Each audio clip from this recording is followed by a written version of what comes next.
आज 7 अगस्त है और आज ही के दिन मंडल कमीशन की जो पहली सिफारिश है वो लागू हुई थी और उसके बाद से पूरे देश की राजनीति चेंज हो गई। आज 30 साल बाद हम लोग वहाँ पे खड़े हैं और आज वही दिन है सर। तो आप क्या इस चीज़ को थोड़ा-सा बता सकते हैं कि इसके बाद से जो पॉलिटिकल सिनेरियो चेंज हुआ और जो सामाजिक परिवर्तन आया लोगों में और अभी वर्तमान समय में ओबीसी को लेके जिस तरह से प्रधानमंत्री मोदी अपनी जाति बताते हैं, अपने कैबिनेट में ओबीसी का रिप्रेजेंटेशन देते हैं, नीट का आरक्षण में भी उन्होंने खुल के बोला। तो इन सब सारी चीज़ों को अगर आप समराइज़ करें और आज के माहौल में ओबीसी की जो पॉलिटिकल महत्व है वो किस तरह से बढ़ा है और किस तरह से पूरा सिनेरियो चेंज हुआ है इसमें? देखिए मुझे जो लगता है कि भारत की राजनीति को मोटे तौर पर आज़ादी के बाद की भारत की राजनीति जो है इतने साल की 70-75 साल जो भी, तो उसमें उसको आप दो हिस्से में मोटे तौर पर बांट सकते हैं। एक मंडल कमीशन की रिपोर्ट लागू होने से पहले और उस समय उसके पहले का भारत, और एक मंडल कमीशन की रिपोर्ट लागू होने के बाद का भारत। और इन दोनों के बीच में वो एक दिन है, वो एक खास फैसला है जिसने कि पूरी राजनीति की तस्वीर और तासीर बदल दी है। तो प्री मंडल क्या है? प्री मंडल के समय का पीरियड जो है वो एक तरह से सामाजिक सशक्तिकरण न होने का दौर है, जिस समय की भारत की लगभग आधी आबादी का उस तरह की कोई आवाज़ नहीं थी। वो आवाज़ धीरे धीरे बिल्ट होने लगती है और अब देखिए राज्यों में धीरे धीरे जैसे कि ओबीसीज़ के सवाल उठते हैं, उनका पिछड़ेपन का सवाल उठता है, उनका रिजर्वेशन आता है, लेकिन राष्ट्रीय स्तर पर पहली बार ये सवाल बहुत केंद्रीय प्रश्न के रूप में, ऐसा नहीं कि पहले कभी ये सवाल नहीं उठा, लेकिन सेंट्रल क्वेश्चन के रूप में आपको वही 7 अगस्त 1990 वो एक प्रस्थान बिंदु है जहाँ से ओबीसी की राजनीति एक वहाँ से टेक ऑफ करती है। और ओबीसी की सिर्फ राजनीति नहीं टेक ऑफ करती है, ओबीसी का एक सामाजिक स्तर पर और उनका आर्थिक डेवलपमेंट का भी एक प्रोसेस वहाँ से शुरू होता है। जैसे मैं आपको एक उदाहरण बताता हूँ कि आप किसी भी पुराने शहर में जाइए और नहीं, किसी भी आप शहर में जाइए और देखिए कि जो वहाँ की सबसे पुरानी कॉलोनीज हैं, जो 60-70 साल पुरानी कॉलोनीज हैं, और वहाँ लोगों के नेम प्लेट पढ़िए कि वो कौन है। 500-700 का सैंपल साइज पर किसी भी शहर में जाकर देख लीजिए तो आपको पता चलेगा कि 500-700 घर आप गिन जाएंगे और उसमें ओबीसी का एक भी मकान नहीं मिलेगा। वहीं आप किसी नई बनती हुई कॉलोनी में जाएंगे तो वहाँ पर आपको ओबीसी के मकान मिलेंगे। ये मंडल कमीशन का फ़र्क है, जिसने कि पहली बार शहरी मिडिल क्लास में ओबीसी की एंट्री कराई।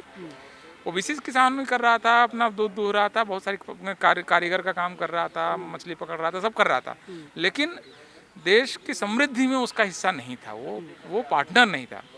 और इसके बगैर देश नहीं बन सकता है। जब तक आधी आबादी आपके नेशन बिल्डिंग में पार्टनर नहीं है तब तक आपका देश नहीं बन सकता है। तो ये एक बहुत बड़ा काम, बहुत ऐतिहासिक काम और राष्ट्र निर्माण का एक बहुत बड़ा काम हुआ मंडल कमीशन को लागू होने से, क्योंकि आधी आबादी जो देश की है, आधी से ज़्यादा आबादी है। और उसी मंडल कमीशन की रिपोर्ट का एक अगला हिस्सा 2006 में लागू होता है, जब शिक्षा में ओबीसी आरक्षण लागू किया जाता है उच्च शिक्षा में। तो उसके बाद यूनिवर्सिटीज़ में बहुत बड़ी संख्या में ओबीसीज़ की एंट्री हो जाती है। जैसे सिर्फ दिल्ली यूनिवर्सिटीज़ में अगर 60,000 स्टूडेंट हैं और 27% का मतलब लगभग 17,000 के आसपास ओबीसी स्टूडेंट हर साल दिल्ली के कॉलेजेस से आने लगे। दिल्ली यूनिवर्सिटी देश की जो one of the top universities है, और ये कुछ तो करेगा ना, जब भाई पढ़ लेगा तो फिर उसके बाद तो वो मतलब कुछ असर्ट करेगा, कोई काम करेगा, विदेश जाने की सोचेगा, अपना बिजनेस करने की सोचेगा, पढ़ाएगा, नौकरी करेगा, नौकरी मांगेगा। तो ये चीज़ असल में नहीं थी जो हो गई। ये 17,000 में हो सकता है कि 2-4 हज़ार, 1-2 हज़ार फिर भी आते, रिजर्वेशन नहीं होता, लेकिन अब 17,000 का चंक बहुत बड़ी संख्या। आप देखिए दिल्ली यूनिवर्सिटी का इलेक्शन होता है, आप उसमें गुजर, यादव, इन लोगों के बगैर आप ये चुनाव नहीं होते हैं, उनका कोई ना कोई प्रतिनिधि होगा ही होगा, उसके बगैर पैनल नहीं बनता है। तो ये इन क्लासेस का एक तरह से एंट्री है इन सारे स्पेसेस में जहाँ पर उनकी एंट्री नहीं थी। ओबीसी का आदमी अब कहीं पर जैसे मंडल कमीशन को ये कहा जाता है कि इसने भारत के मतलब जो भी इसके विरोध वाली आवाज़ें, वो कहते हैं कि भारत में मेरिट को इसने ख़त्म करने का काम किया और उन लोगों को रिप्रेजेंटेशन देने का काम किया जो लोग योग्य नहीं थे। यूनिवर्सिटी कॉलेज में वो लोग आ रहे हैं जो लोग योग्य नहीं हैं, जिसकी वजह से भीड़ बढ़ रही है और भारत पीछे जा रहा है। इस तरह के तर्क लगातार दिए जाते हैं। तर्क का कोई आधार इसलिए नहीं है, तो फिर हम इस तर्क के साथ एक और फैक्ट फिर मांगना पड़ेगा कि क्या 1990 के पहले का भारत दुनिया का सबसे विकसित देशों में था? क्या उसकी रैंकिंग पहले से और ख़राब हुई है? क्या आर्थिक जो अर्थव्यवस्था में जो भारत जहाँ पर था उससे नीचे चला गया है? तो आप पाएंगे इन सारे पैरामीटर्स पर, इवन प्रति व्यक्ति आमदनी एक व्यक्ति के अधिकतम जिंदा रहने की जो आयु है, इन सारे पैरामीटर्स में अगर भारत पीछे चला जाता तो ये तर्क होता कि आप जब ओबीसी आरक्षण दे दिया और आपका सब कुछ बिगड़ गया, तो आप देखेंगे कि ये सारे कंपेरेटिवली इम्प्रूव हुआ है। तो ये तो तार्किक रूप से ही गलत है। और दूसरा कि मेरिट या टैलेंट जो है वो जब ज़्यादा लोगों के बीच से आप चुनेंगे, मतलब आप सोचिए कि आपको सिर्फ चार जातियों के बीच से आपको प्रतिभाएं चुननी है और इसकी जगह अब आपको 6000 जातियां मिल गई जहां से आपको प्रतिभाएं चुननी है, तो जाहिर है कि आपको नए तरह का टैलेंट, आपको नया काम, नई चीज़ें आपको तब मिलेंगी जब आप टैलेंट का दायरा बढ़ा देंगे। तो ये जो मंडल कमीशन है इसने टैलेंट का कैचमेंट एरिया बढ़ा दिया है। अब इसमें से ही भी ऐसा तो है नहीं कि एक आदमी अगर मेडिकल में एडमिशन अभी नीट में मिल जाएगा तो एडमिशन हो गया इस वजह से डॉक्टर बन जाएगा। परीक्षा तो उसको वही पास करनी है, वही परीक्षा पास करके डॉक्टर बनेगा, फिर प्रैक्टिस करने जाएगा। अगर वो अच्छा प्रैक्टिस नहीं करेगा तो अपने डॉक्टरी पेशे से बाहर हो जाएगा या चुपचाप कहीं पर पड़ा रहेगा, पेशेंट ही नहीं जाएंगे।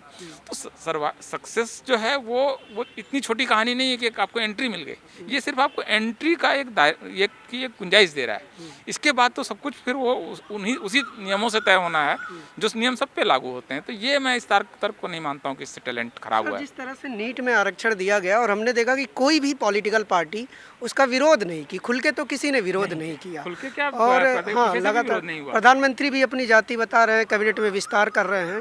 तो क्या हम ये मान सकते हैं कि ओबीसी जो पॉलिटिक्स है उसकी ज़मीन तैयार है, लेकिन लीडरशिप इसको अचीव नहीं कर पा रहा है, इसको कैश नहीं कर पा रहा है ओबीसी लीडरशिप? ये तो है, जैसे अगर आरक्षण के हिस्ट्री को देखें तो जब आपको 77-78 में जब ओबीसी आरक्षण राज्यों में पहली बार लागू हो रहा था, तब वो विरोध इतना होता था कि मतलब पैरामिलिट्री बुलानी पड़ती थी और गोलियां चलती थी। बिहार में विधानसभा के दरवाजे पे गोली चली है, मतलब अखबारों के दफ्तर जला दिए गए। आर्यावर्त वहाँ का सबसे बड़ा अखबार था, उसके दफ्तर में आग लग गई। मतलब इस लेवल का मूवमेंट होता था। मतलब यहाँ अब इस शहर में आग लग गई, अगले दिन खबर आती थी कि वहाँ ये उन 5 शहरों में आग लग गई, उस लेवल का था। 1990 में भी अब जब बीपी सिंह लागू करते हैं 7 अगस्त को, तो उसके बाद दिल्ली में लगभग पूरे दिल्ली में आग लग जाती है। कई 400-500 बसें टीटीसी की जलती हैं, कम से कम 13 या 14 स्टूडेंट्स आत्मदाह करते हैं अपर कास्ट के। कई लोगों को जब ऐसे जला दिया जाता है फिर गिन लिया जाता है। तो ये सारा कुछ हुआ है दिल्ली में ही। मतलब कितनी वो 10,000 करोड़ की संपत्ति का नुकसान हुआ होगा। केंद्रीय मंत्री रामविलास पासवान के घर में आग लगा दी जाती। तो देखिए, लेकिन फिर भी 77-78 के मुकाबले ये वायलेंस कम थी। 2006 का जो आंदोलन अब जब अर्जुन सिंह का आता है तो ये आंदोलन और सुस्त पड़ता है और सिर्फ कुछ मेडिकल कॉलेजेस वगैरह में वो भी सरकार और अफसरों के सह से थोड़ा बहुत आंदोलन होता है। और अब आते आते स्थिति ये हो गई है कि नीट में जब 4000 डॉक्टर्स की सीटें ओबीसी के हिस्से में आ गई हैं, तो एक तरह से नेशनल कंसेंसस है कि देना पड़ेगा। तो ये असल में ओबीसी के अब सेंटर स्टेज पे आ जाने का ही प्रमाण है कि अब ये जैसे शेड्यूल कास्ट के आरक्षण को लेकर 60-70 तक में ये सहमति बन गई थी कि इनको इतना तो देना ही पड़ेगा। उस तरह की एक नेशनल सहमति अब इस पर बन गई, इतना तो इनको देना ही पड़ेगा। इससे ज़्यादा देना है नहीं देना है इस पर डिबेट हो सकती है, या कुछ षड्यंत्र होंगे। कुछ बच्चे इनमें से फेल कर दिए जाएंगे गलत तरीके से, कुछ को इंटरव्यू में कम नंबर दे दिया जाएगा, कुछ को नौकरी से दबा दिया जाएगा, कुछ को यूपीएससी की जो एक रिजर्व लिस्ट होती है वो 70-80 सीटों की, उसमें बेईमानी हो जाएगी। कुछ बेईमानियाँ होंगी, षड्यंत्र होंगे, लेकिन अब खुलकर ओबीसी आरक्षण खिलाफ अब कोई नहीं बोलेगा इस देश में, इतना तय है। सर, प्रधानमंत्री खुद अपनी जाति बता रहे हैं, नीट में आरक्षण दे दिया और तमाम ऐसे ओबीसी के कैबिनेट में विस्तार। इसी से जुड़ा सवाल है, इसलिए मैं बात रिपीट कर रहा हूँ कि ये सारी चीज़ें हो रही हैं और सब कुछ हम देख रहे हैं, लेकिन फिर भी ये कहा जाता है कि बीजेपी ओबीसी के लिए बैड ऑप्शन होगा, अच्छा ऑप्शन नहीं होगा। ओबीसी को अपना खुद का नेतृत्व लाना पड़ेगा जो कि संघ द्वारा प्रायोजित ना हो। ऐसा क्यों? ये सारे काम तो बीजेपी कर रही है। ये तो कंटेस्टेशन है कि ओबीसी की पॉलिटिक्स को कौन ले जाएगा, इसके लिए बहुत तीखी होड़ होगी, प्रतियोगिता होगी।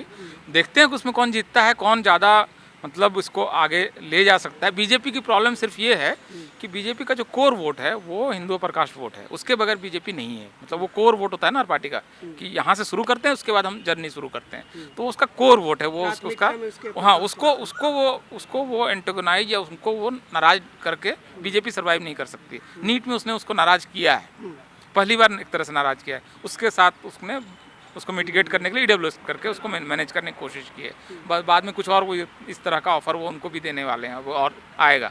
तो बीजेपी के पास ज़्यादा, क्योंकि जो सवर्ण है उसको ज़्यादा उसको देना है, तो उसके बाद बचे हुए से क्या वो ओबीसी को संतुष्ट कर पाएगी? क्या कोई पार्टी ऐसी होगी जो कहेगी कि हम बीजेपी से ज़्यादा देंगे? यहाँ ये अब होड़ होगी, ये पॉलिटिक्स होगी।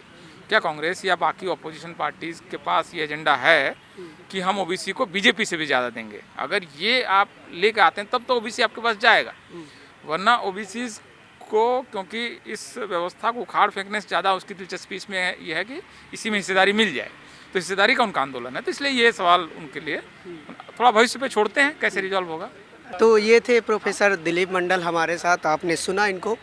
ओबीसी पॉलिटिक्स को लेकर लगातार सवाल उठ रहे हैं और लगातार उस पर बात हो रही है, और ओबीसी एक नया राजनीतिक वर्ग बनकर उभरा है। पिछले 30 सालों में हमने देखा है कि किस तरह से पूरे देश की पॉलिटिक्स चेंज हुई है। इन सारे मसलों पर हमने प्रोफेसर दिलीप मंडल की राय जानी।